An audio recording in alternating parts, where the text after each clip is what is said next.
لا إله إلا الله وحده لا شريك له ونشهد أن سيدنا ونبينا ومولانا محمدا عبده ورسوله أرسله الله تعالى إلى كافة الناس بشيرا ونذيرا أما بعد فإن أصدق الحديث كتاب الله وخير الهدي هدي محمد صلى الله عليه وسلم وشر الأمور محدثاتها وكل محدثة بدعة وكل بدعة ضلالة وكل ضلالة في النار. قال الله تبارك وتعالى في القرآن المجيد والفرقان الحميد: يا أيها الناس اعبدوا ربكم الذي خلقكم والذين من قبلكم لعلكم تتقون. وقال صلى الله عليه وسلم: لا يؤمن أحدكم حتى يكون هواه تبعا لما جئت به أو كما قال صلی اللہ علیہ وسلم. حضرات، گزشتہ جمعہ یہ بات چل رہی تھی کہ رسول اللہ صلی اللہ علیہ وسلم نے دنیا کو کیا دیا، کیا تبدیلیاں لائی، کیا انقلاب برپا کیا. رسول اللہ صلی اللہ علیہ وسلم کا مقام، آپ کی حیثیت اور آپ کی قربانیوں کو اور آپ کی ذات سے پوری انسانیت کو جو فائدے پہنچے ہیں اسے سمجھنے کے لیے آپ کو رسول اللہ صلی اللہ علیہ وسلم کے بعثت کے وقت پوری دنیا کا جو عالم تھا، پوری دنیا کے جو حالات تھے انہیں سمجھنا ہوگا. تب جا کر آپ اندازہ لگا پائیں گے کہ آپ نے کیا کام کیے. عزیزان گرامی، یہ بات تو طے شدہ ہے کہ حضرات انبیاء علیہ السلام جتنے بھی اپنے اپنے زمانوں میں اپنے علاقوں میں آئے ہیں، انہوں نے اپنے اپنے علاقوں میں اپنے دور میں بڑا کام کیا ہے، بڑی محنتیں کی ہیں اور بڑے مجاہدے کیے ہیں. اور قرآن نے ان مجاہدوں کو اور ان کے کاموں کو کہیں تفصیل سے کہیں مختصر ذکر کیا. حضرت نوح علیہ السلام کا ذکر بارہا ہوا اور اللہ نے فرمایا 950 سال تک قوم کو اللہ کی طرف بلاتے رہے ہیں، اور آخر میں جب عذاب آیا ہے اور یہ حضرت اپنے ساتھیوں کو کشتی میں لے کر چلے ہیں تو تاریخی روایتوں کے مطابق 70-80 افراد ایمان لائے تھے 950 سال کی محنت پر. ہم گزشتہ تمام انبیاء کی تعلیمات اور ان کے کام کو سراہتے ہیں، اور ہمیں ہماری شریعت نے یہی حکم دیا ہے گزرے ہوئے انبیاء علیہ السلام پر بھی ایمان لانا ہے اور ان کی تعلیمات کو بھی سچا سمجھنا ہے اور ان کی محنتوں کا بھی اعتراف کرنا ہے. لیکن یہ بات ازل میں اللہ تعالیٰ نے طے فرما دی تھی کہ نبوت کا سلسلہ رسول اللہ صلی اللہ علیہ وسلم پر آ کر ختم ہونا ہے. آپ کے بعد نبوت کے سلسلے کو آگے نہیں جاری رکھنا ہے، اور آپ کے بعد پھر کسی علاقے میں کسی زمانے میں کسی نبی کو نہیں بھیجنا ہے. تو اب اللہ ہی بہتر جانتے ہیں کہ رسول اللہ صلی اللہ علیہ وسلم کی بعد قیامت کب آئے گی، کتنے عرصے بعد آئے گی، اور دنیا کتنی پھیلے گی، کتنی آبادی ہوگی، کتنے ملک ہوں گے، اس کا صحیح علم تو اللہ ہی کو ازل سے ہے۔ تو اللہ تعالیٰ نے ان تمام چیزوں کے جو عالم ہیں وہ جانتے ہیں کہ اب ایک ایسی شریعت کی ضرورت ہے، ایک ایسے مذہب کی ضرورت ہے اور ایک ایسی جامع شریعت چاہیے کہ تمام علاقوں میں، تمام زمانوں میں، تمام اوقات میں اس پر عمل کرنا چاہے کوئی تو کر سکے، اس کے لیے کوئی اس میں تنگی نہ ہو، پریشانی نہ ہو۔ گزشتہ شریعتیں مخصوص زمانوں کے لیے رہی، مخصوص علاقوں کے لیے رہی، لیکن رسول اللہ صلی اللہ علیہ وسلم کی شریعت تمام زمانوں کے لیے ہے، تمام علاقوں کے لیے ہے، تمام جو ہے اقوام کے لیے ہے۔ اب سوال یہ ہے کہ آپ نے امت کو، پوری انسانیت کو کیا سب سے بڑا پیغام دیا اور کیا آپ نے تبدیلی لائی؟ اسے اگر سمجھنا ہے تو رسول اللہ صلی اللہ علیہ وسلم کے زندگی کے دو بڑے دور ہیں، ایک مکی دور کہلاتا ہے اور ایک مدنی دور کہلاتا ہے۔ نبوت کے بعد 13 سال تک رسول اللہ صلی اللہ علیہ وسلم مکۃ المکرمہ میں تشریف فرما رہے، اس کے بعد 10 سال کا عرصہ آپ مدینہ منورہ میں رہے۔ تو دو بڑے دور ہیں، ایک مکی دور ہے اور ایک مدنی دور ہے، اور مکی دور بڑا دور ہے،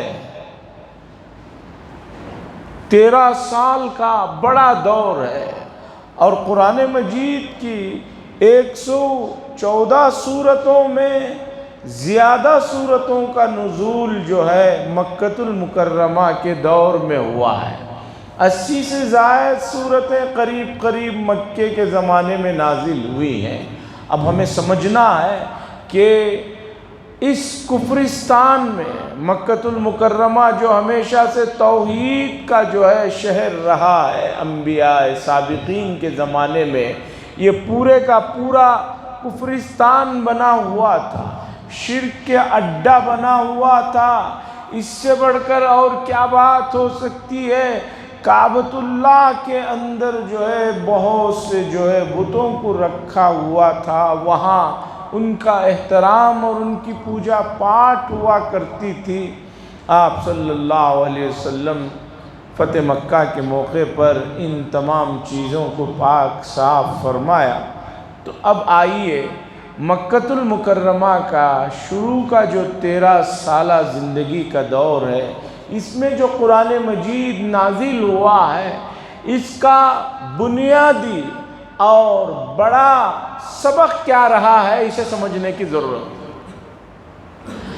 انبیاء کا جو مشن ہوا کرتا تھا وہ یہ ہوا کرتا تھا کہ دنیا میں انسانوں کو شیطان نے نفس کے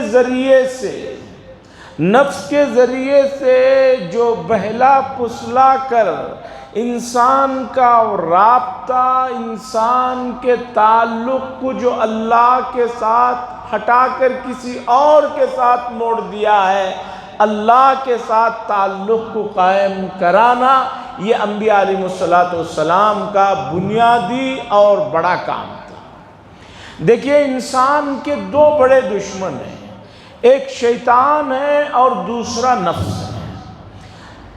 شیطان کے بارے میں اگرچہ عام انسانوں کا تصور یہ ہے کہ وہ بڑا مضبوط ہے، بڑا طاقتور ہے، بڑا قوی ہے، لیکن قرآن نے فرمایا ان کید الشیطان کان ضعیفا، کہ شیطان کا مکر و فریب اور اس کی جو کارستانیاں ہیں وہ بڑی کمزور ہے۔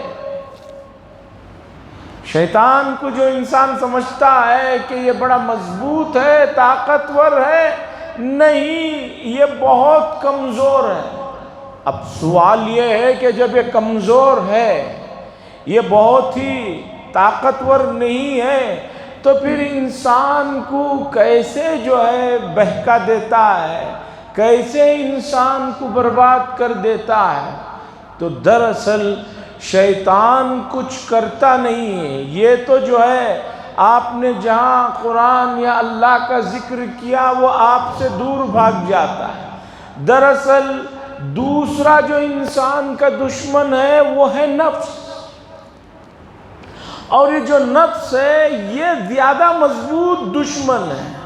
اور دوسری بڑی بات یہ ہے کہ نفس ہے بڑا بھولا، یہ بہت سیدھا سادہ ہے، شیطان اس کے ذریعے سے حملہ کرتا ہے۔ شیطان نفس کے ذریعے سے جو ہے آدمی کو جو ہے شکار کرتا ہے۔ نفس ہے بڑا بھولا، تو شیطان اسے پٹیاں پڑھاتا ہے اور پھر نفس جو ہے انسان کو اپنے وہ تمام کام اس سے کر گزرواتا ہے جو شیطان چاہ رہا ہوتا ہے۔ تو اس لیے نفس کے مکر و فریب سے بچنے کی ضرورت ہے۔ نفس کس وقت کہاں دھوکہ دے دیتا ہے کچھ پتہ ہی نہیں چلتا۔ علامہ اقبال نے ایک جگہ پر فرمایا، براہیمی نظر مشکل سے پیدا ہوتی ہے، سینوں میں ہوس سینوں میں چھپ چھپ کر تصویریں بنا لیتی ہے۔ ہوس سینوں میں چھپ چھپ کر تصویریں بنا لیتی ہے۔ براہیمی نظر بڑی مشکل سے ہوتی ہے پیدا، ہوس سینوں میں چھپ چھپ کر تصویر بنا لیتی ہے۔ تقریباً یہی ملتے جلتے الفاظ ہیں۔ یہ کہنا چاہتے ہیں کہ علامہ اقبال کہ حضرت ابراہیم علیہ السلام جیسی نظر مشکل سے پیدا ہوتی ہے، ورنہ ہوس جو ہے سینوں میں چھپ چھپ کر جو ہے تصویریں بنا لیتی ہے۔ اور ایک جگہ پر فرمایا، عقل عیار ہے سو بیز بنا لیتی ہے، عقل عیار ہے سو بیز بنا لیتی ہے، عشق بیچارہ نہ ملا ہے نہ زاہد ہے نہ رومی ہے۔ تو شیطان ہے تو کمزور، لیکن وہ نفس کے ذریعے سے انسان کا شکار کرتا ہے، اس لیے نفس کے مکر و فریب سے بچنے کی گزارش ہے۔ اللہ فرماتے ہیں 13ویں پارے کی پہلی آیت، یوسف علیہ السلام نے جو بات ذکر فرمائی اسے اللہ فرماتے ہیں، ان النفس لامارۃ بالسوء الا ما رحم ربی، بے شک نفس جو ہے اس کا کام ہی ہے مسلسل برائیوں کے خیالات کو ڈالنا اور برائیاں انسان سے کروانا۔ لَأَمَّارَةٌ بِالسُّوءِ، اس میں فاعل کا صیغہ یعنی مسلسل نفس کا کام ہے برائیوں کے خیالات کو ڈالنا اور برائیاں کرواتے رہنا۔ إِلَّا مَا رَحِمَ رَبِّي، مگر میرا رب جس پر رحم فرما دے وہ آدمی اس کے مکر و فریب سے جو ہے آزاد رہتا ہے اور بچا ہوا رہتا ہے۔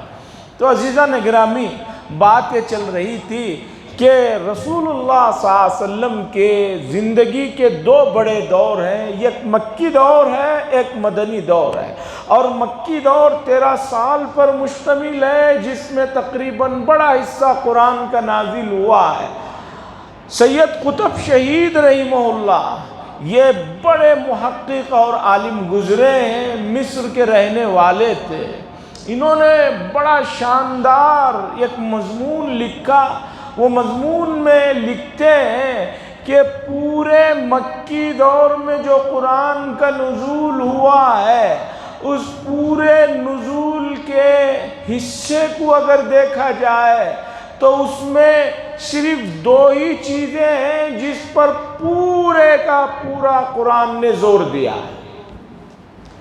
احکامات کا جو بھی سلسلہ ہے وہ مدنی زندگی میں، نماز کے احکام، زکوٰۃ کے احکام، روزے کے احکام، حج کے احکام، طلاق کے احکام، خلا کے احکام، حیض کے احکام، پاکی صفائی کے احکام، میراث کے احکام، جو بھی ہیں اس کا تعلق مدینے کی زندگی میں نازل ہونے والے قرآن کے حصے سے ہے۔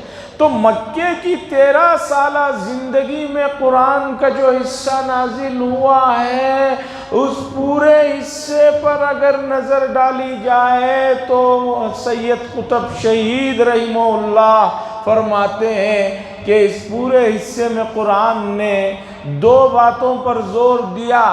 پہلی بات، قرآن کا جو حصہ مکے میں نازل ہوا ہے اس میں خطاب ان الفاظ سے شروع ہوتا ہے، یا ایھا الناس، اے تمام لوگوں۔ مدینے میں نازل ہونے والے حصے میں آیت شروع ہوتی ہے یا ایھا الذین آمنو، اے ایمان والو۔ لیکن مکے میں جو قرآن کا نزول ہوا ہے اس میں خطاب ہوتا ہے یا ایھا الناس، اے تمام لوگوں۔ اب ان تمام لوگوں میں عرب بھی ہیں، عجم بھی ہیں، ہر وقت ہر زمانے کے لوگ شامل ہیں۔ عام خطاب کرتے ہوئے قرآن نے ایک بات پر زور دیا کہ لوگوں، تم اللہ تبارک و تعالیٰ کی ذات کو سمجھو اور تمہارا اس کے ساتھ جو تعلق ہے اسے سمجھو۔ اگر ان 2 چیزوں کو سمجھ لو گے تو باقی مسائل آسانی کے ساتھ حل ہو جائیں گے۔ اس مسئلے کو سمجھنے کے لیے ایک مثال سے بات سمجھیے۔ قدیم زمانے میں اطباء، حکیم جو ہوا کرتے تھے، وہ کوئی بھی مریض ان کے پاس دوائی لینے جاتا تو سب سے پہلے پیٹ صاف کرنے کی دوائی دیتے کہ بھئی لے جاؤ، اسے استعمال کرو، اس سے پہلے تمہارا پیٹ صاف ہوگا۔ دست ہوتے تھے، اس کے بعد خون کو صاف کرنے والی دوا دیتے، اس کے بعد بیماری کا علاج شروع ہو۔ کیوں؟ اس لیے کہ پیٹ تمام چیزوں کی جڑ ہے۔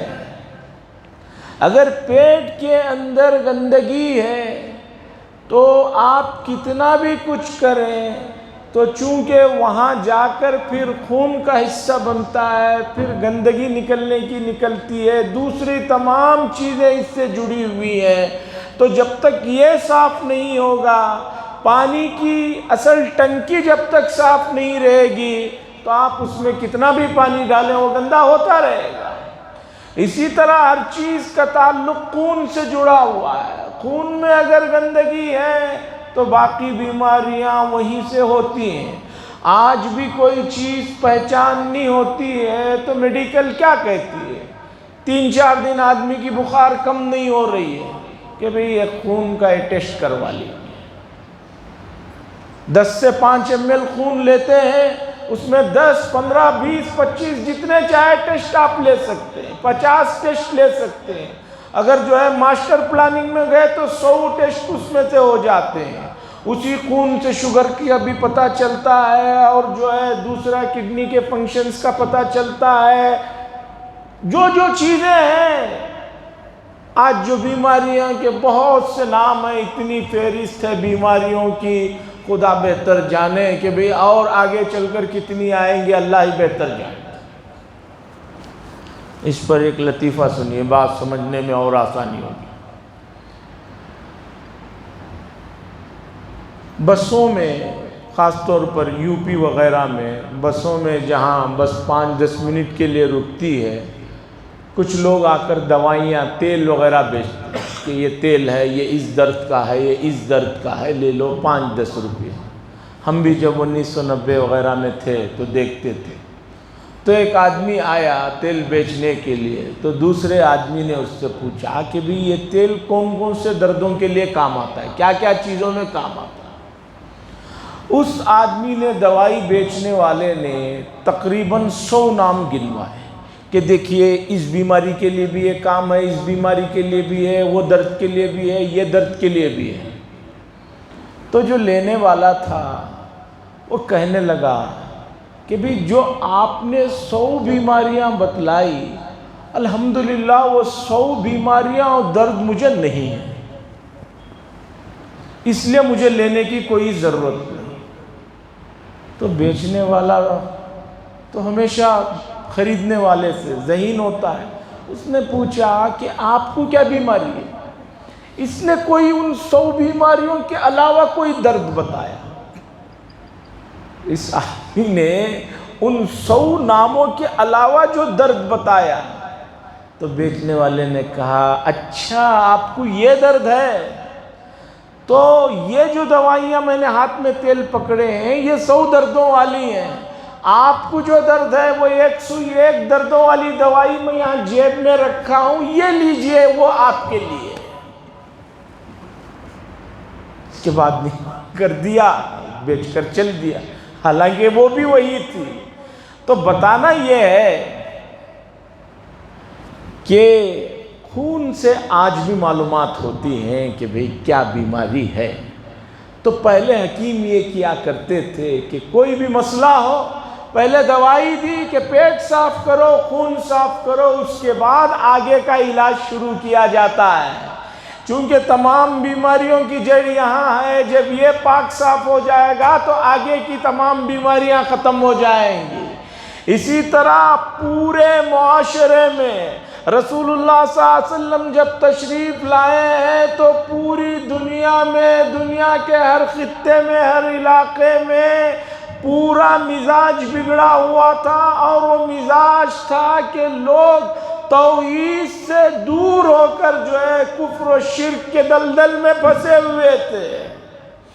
اس لیے قرآن مجید جب آیا ہے اور رسول اللہ صلی اللہ علیہ وسلم مکہ المکرمہ کی 13 سالہ زندگی میں سب سے زیادہ اس بات پر زور دیا کہ لوگوں سب سے پہلے اللہ کو جانو جس نے تمہیں پیدا فرمایا ہے۔ جب اللہ کی ذات کو جان لو گے، اس کے کمالات کو، اس کے صفات کو، پھر تمہارا اس کے ساتھ تعلق کس درجے کا ہونا چاہیے، کس نوعیت کا ہونا چاہیے، اور کتنا شدید ہونا چاہیے، کتنا مضبوط ہونا چاہیے، اسے اللہ کے نبی صلی اللہ علیہ وسلم نے اس 13 سال کی زندگی میں سمجھایا۔ مفسرین نے لکھا ہے، اور جو بہت بڑے ماہرین ہوتے ہیں شریعت کے اسرار سے واقفیت رکھنے والے، انہوں نے لکھا ہے کہ گناہوں کی اصل وجوہات، نیکیوں سے دور ہونے کا اصل سبب یہ ہے کہ بندے اور رب کا تعلق جب کمزور پڑ جاتا ہے، صحیح تعلق نہیں رہتا ہے، تو سمجھیے کہ وہیں سے برائیاں جنم لینے لگتی ہیں، وہیں سے خرابیاں پنپنے لگتی ہیں۔ جس آدمی کو اللہ کی صفات کا علم ہو رہا ہے کہ وہ یہ جان رہا ہے کہ اللہ سمیع، سننے والے، علیم، جاننے والے، خبیر، باخبر ہے، بصیر، دیکھنے والے ہیں، تو اب آپ بتائیے اس کے بعد جب وہ ان صفات کو جانتا ہے، شدید، اللہ کی صفات کو جانتا ہے، منتقم ہے، جبار ہے، اور سخت پکڑ کرنے والے ہیں، جب ان صفات کا اسے علم ہوتا ہے تو اب اس سے جو ہے کسی طرح کی برائیاں سرزد نہیں ہو سکتی۔ عزیزان گرامی، توحید کی کمزوری یہ امت مسلمہ کو جو ہے ہلاکت میں لے جا کر ڈالے گی، اور شیطان سب سے بڑا حملہ کرتا ہے توحید کے اوپر۔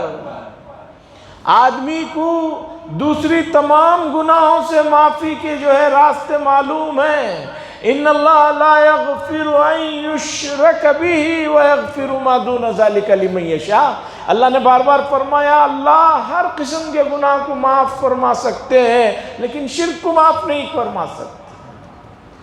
اور شیطان نے امت مسلمہ کو اور دوسرے تمام انسانوں کو شرک میں مبتلا کر رکھا ہے۔ دوسرے تمام لوگوں کو یہ سمجھا رکھا ہے کہ اللہ تک پہنچنے کے کئی راستے ہیں، یہ کوئی ضروری نہیں کہ اسلام جو بتائے اسی راستے سے تم جاؤ۔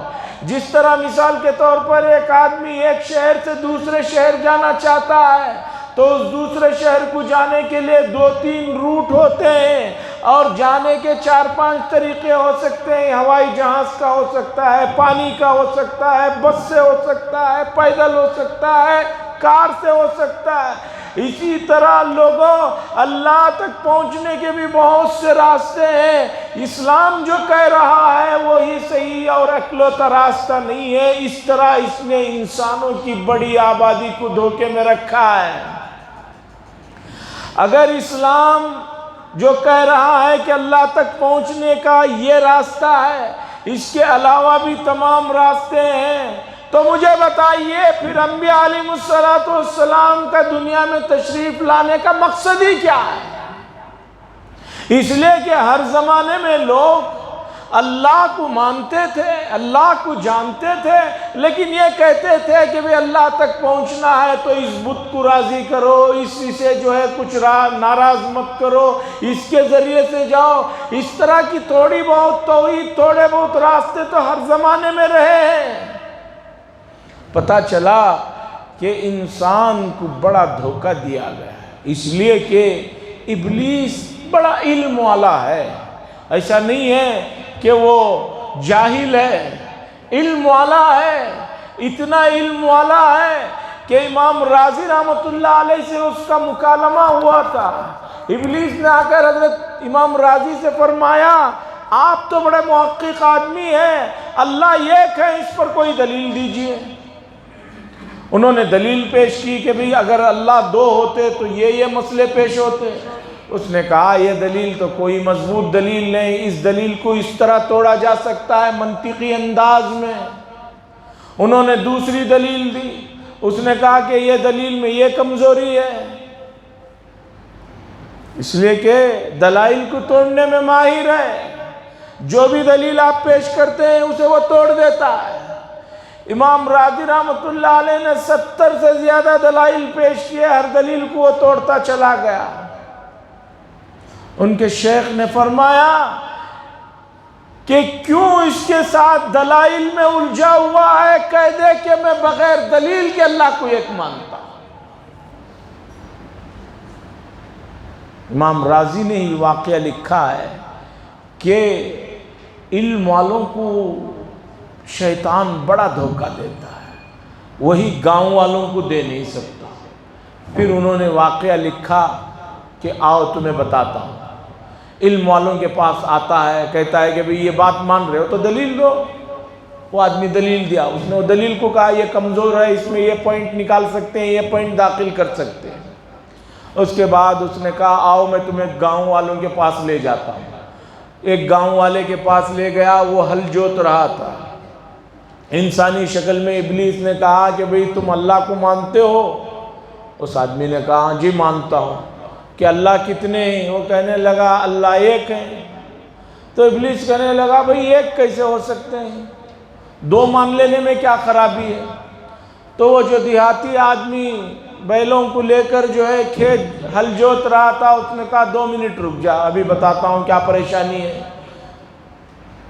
جانور کی رسی باندھ دی اور اس کے بعد بڑا سا جو ہے کوئی چیز مارنے کے لیے لے کر نکلا اور دوڑانے لگا، رک جا میں بتاتا ہوں 2 ماننے میں کیا پریشانی ہے۔ ابلیس وہاں سے بھاگتا چلا گیا۔ اس کے بعد اس نے کہا کہ دیکھو یہ ہے مضبوط ایمان، آدمی کو اس میں پڑھنا ہی نہیں چاہیے کہ دلیل مانگے۔ قریب کا واقعہ سناتا ہوں میں کہ بعض مرتبہ انسان کو کیسے لوگ دھوکہ دیتے ہیں۔ مشہور ایک آدمی ہے، پہلے بہت بڑے ایمان والے تھے، پھر قادیانی بن گئے، وہ جو قادیانی کو نبی مانتے ہیں۔ کیسے پھر قادیانی سے مومن ہوئے، مومن بننے کے بعد انہوں نے واقعہ سنایا۔ واقعہ یہ ہے کہ یہ آدمی قادیانیوں کے لوگ ان کے پاس آتے تھے، بڑا آدمی تھا، آ کر کہتے کہ بھی آپ غلام احمد قادیانی کو نبی کیوں نہیں مانتے؟ یہ آدمی کہتا کہ بھئی کیسے نبی مان سکتے ہیں، نبوت کا تو سلسلہ ختم ہو گیا۔ اور ان لوگوں نے آ کر اسے بار بار یہ سمجھایا کہ بھئی آپ یہ کہتے ہیں، حدیث میں بھی ہے کوئی معاملہ ہو تو استخارہ کر لو، تم ایسا کرو استخارہ کر کے دیکھ لو کہ غلام احمد قادیانی نبی ہے یا نہیں۔ اس آدمی نے سوچا ہاں بات تو ٹھیک کہہ رہے ہیں کہ بھئی غلام احمد قادیانی نبی ہے یا نہیں، استخارہ کر لینا۔ اب اس نے استخارہ کیا تو استخارہ میں اسے ایسا بتایا گیا کہ ہاں یہ نبی ہے۔ اب یہ آدمی قادیانی بن گیا۔ وہ کہنے لگا کہ بھئی اگر یہ صحیح نہ ہوتا تو مجھے استخارے میں غلط نظر آتا۔ کئی لوگ سمجھاتے رہے، بات سمجھ میں نہیں آئی، یہاں تک کہ پھر ایک عالم نے کہا کہ تم نے جو استخارہ کیا پہلی بات تو یہی غلط ہے، اس لیے کہ حدیث میں استخارہ جائز امور میں کیا جاتا ہے۔ ایک آدمی ناجائز معاملے میں استخارہ نہیں کر سکتا کہ مجھے آج چوری کرنے جانا ہے، آج جاؤں یا کل جاؤں۔ کوئی آدمی یہ تو استخارہ نہیں کر سکتا۔ یہ بھی نہیں کر سکتا کہ میں فلاں کو دھوکہ دوں یا اسے دھوکہ دوں، یہ بھی استخارے کی چیز نہیں ہے۔ استخارہ جائز امور میں ہو سکتا ہے کہ بھئی مجھے حج کو جانا ہے، حج کمیٹی سے جاؤں یا ٹور سے جاؤں، یہ قافلے میں جاؤں یا وہ قافلے میں جاؤں۔ اب جب تم نے رسول اللہ صلی اللہ علیہ وسلم کی نبوت میں شک کر دیا، جب تم غلام احمد قادیانی کے بارے میں استخارہ کر رہے ہو تو مطلب یہ ہے کہ تمہیں رسول اللہ صلی اللہ علیہ وسلم کی نبوت میں شک ہو گیا۔ اب جب شک ہو گیا تو اب تم مومن نہیں رہے، اب جب تم ایمان سے نکل گئے تو شیطان کو خواب میں کچھ بھی تمہارے لیے دکھانا مشکل کام نہیں۔ اس طرح دھوکے سے شیطان تمہیں دکھایا کہ تم غلام احمد قادیانی کو ایمان والے۔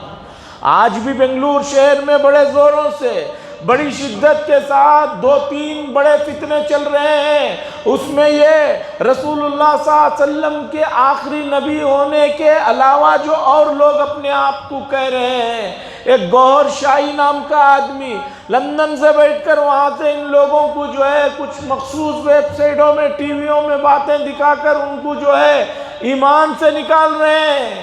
آپ کے اطراف میں کیا کیا ہو رہا ہے آپ کو کچھ پتا نہیں۔ آپ امت محمدیہ کے فرد ہیں، رسول اللہ صلی اللہ علیہ وسلم کا نام لینے والے ہیں، محبت کے دعوے کرنے والے ہیں، اور کوئی رسول اللہ صلی اللہ علیہ وسلم کی رسالت میں نقب زنی کر رہا ہے، ہمیں اس کی کوئی فکر نہیں ہے۔ ہم اپنے آپ میں، اپنے اسٹیٹس میں، اپنے ماحول میں اطمینان سے بیٹھے ہوئے ہیں۔ یہ بہت زیادہ افسوس کی بات ہے۔ رسول اللہ صلی اللہ علیہ وسلم کے مقام کو، حیثیت کو، آپ کے کام کو پہچانیے اور ہماری کیا ذمہ داریاں اسے سمجھیے۔ اللہ سے دعا فرمائے اللہ تبارک و تعالیٰ اس عظیم فریضے کو سمجھنے کی اور پوری انسانیت کو سمجھانے کی توفیق نصیب فرمائے۔ وآخر دعوانا الحمدللہ رب العالمین۔